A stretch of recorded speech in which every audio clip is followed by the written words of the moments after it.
The text message that blew up my world arrived while I was learning to use a wheelchair. The house was holding me back. "So were you," it said.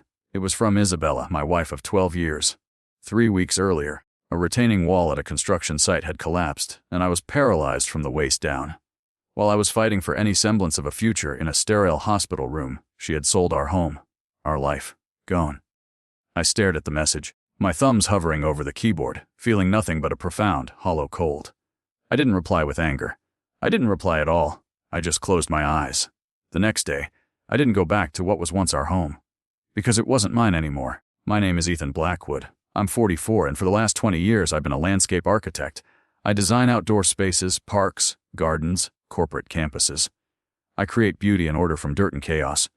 It's a job that requires vision, patience, and an understanding that strong foundations are everything. I thought I'd built my life on a solid one. I was wrong. The signs were there, of course. They always are, in hindsight. Isabella's interest in my work had faded over the last few years. She used to love seeing the initial sketches, the master plan for a new project. Lately, she just called it playing in the dirt. Then there was Marcus, her new, slick financial advisor. He'd filled her head with talk of high-risk, high-reward investments, making my steady, project-based income seem archaic. She started having investment club meetings that I was never invited to. The most critical sign, about a year ago, she'd pushed for us to refinance the house and put it in both our names to simplify our assets. I'd resisted, not out of suspicion, but because of my father. When I bought the house years before we married, using an inheritance from my grandmother, my dad, a cautious old-school contractor, insisted the deed be solely in my name. "Ethan," he'd said, "you build things to last. Make sure your foundation is your own."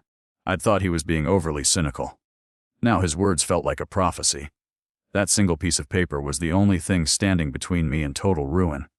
I met Isabella at a university art gallery. She was studying art history. I was there to see an exhibit on Japanese garden design.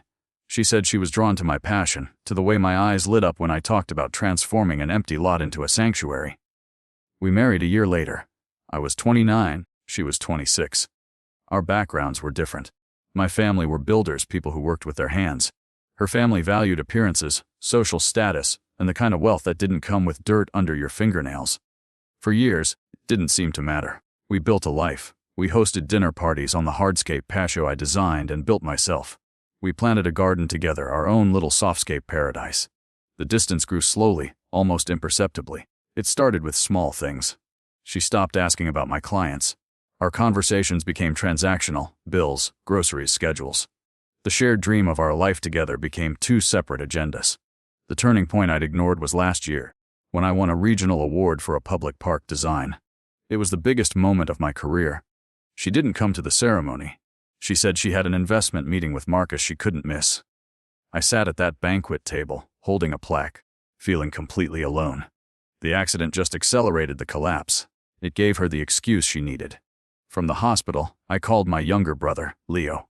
He's a mechanic, a man whose hands are always covered in grace but whose heart is clean. "Leo, I need help," I said, my voice cracking. "Name it," he answered, no hesitation.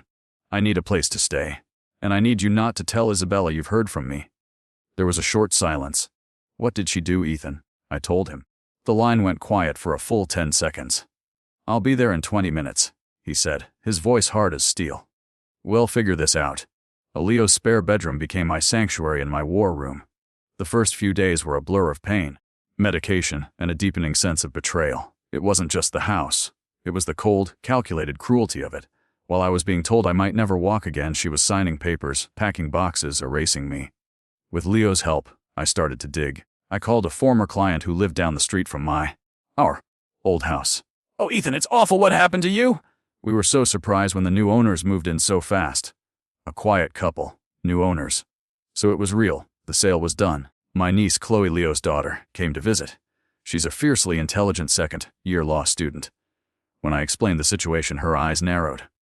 "Uncle Ethan, that sounds like fraudulent conveyance. Selling a marital asset without your consent, especially while you're incapacitated, that's illegal. And who did she sell it to?"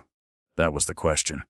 Chloe spent the evening on her laptop, navigating public records databases.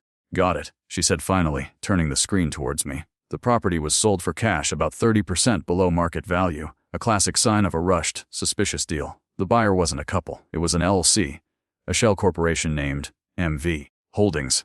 MV? I asked. Chloe's fingers flew across the keyboard. A minute later, she froze. Oh no, she showed me the screen. The registered agent for MV Holdings was Marcus Vance, her financial advisor. The air left my lungs. It wasn't just a betrayal, it was a conspiracy.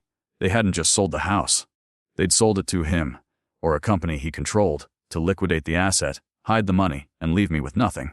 The shock finally wore off, replaced by a cold, clear rage. My mind, trained to see a project from start to finish, to plan every step of the grading and planting, kicked into gear. This was no longer a personal tragedy. It was a project. Project Takedown. The next day, I called David Chen, a lawyer a friend had recommended. He specialized in real estate and financial fraud. I sat in his office, my wheelchair feeling foreign and bulky, and laid out the whole story: the accident, the text message, the deed in my name, and Chloe's discovery about Marcus and the LLC. David listened intently, his expression unreadable. When I finished, he leaned back. Mr. Blackwood, this is egregious. The fact that the deed is solely in your name is our cornerstone. Her selling it was illegal, period. The involvement of her financial advisor as the buyer moves this from a messy divorce into the realm of criminal conspiracy. For the first time in weeks, a flicker of hope ignited in my chest. So, what's our move? I asked. David smiled thinly. Our first move is to file an emergency injunction to freeze the assets of that LLC. They have the cash from the sale sitting in an account somewhere. We're going to lock it down before they can make it disappear. As David prepared the legal assault, I did my own groundwork. I logged into my business account, the one Isabella had always ignored. The money from my last completed project was there, untouched. A safety net. I also contacted my insurance provider. I had a robust disability policy through my professional association, something I'd paid into for 20 years. Given the permanent nature of my injury, the claim was approved quickly. Streams of income she knew nothing about. My foundation, though cracked, wasn't completely shattered. 2 days later, David filed the motion. The court date for the injunction hearing was set for the following week. The day before the hearing, my phone buzzed with a text from Isabella. Ethan, I know you're angry. I panicked. We need to talk. I can explain everything. I showed the text to Leo. She knows she's caught, he grunted. I forwarded it to David. His reply was instant. Do not respond. Let her panic. In court, Isabella and Marcus sat at the opposing table, looking confident in their expensive suits. They thought this was a simple marital dispute. They were wrong. David calmly presented the facts: the timeline of my accident and the property sale, the deed in my name, the sale price far below market value. Then, the final blow. He presented the incorporation documents for MV Holdings, with Marcus Vance's name listed as the sole agent, and bank records showing the LLC was funded by an account controlled by Marcus. The judge, a stern-faced woman in her 60s, stared at Marcus. Mr. Vance, she said, her voice dripping with ice, are you in the business of buying the homes of your clients' incapacitated spouses at a steep discount? Marcus turned pale. His lawyer started to object, but the judge silenced him with a glare. She looked at Isabella. And you, Mrs. Blackwood, you thought you could liquidate a primary marital asset that wasn't legally yours to sell while your husband lay in a hospital bed. Isabella began to cry. They weren't tears of remorse.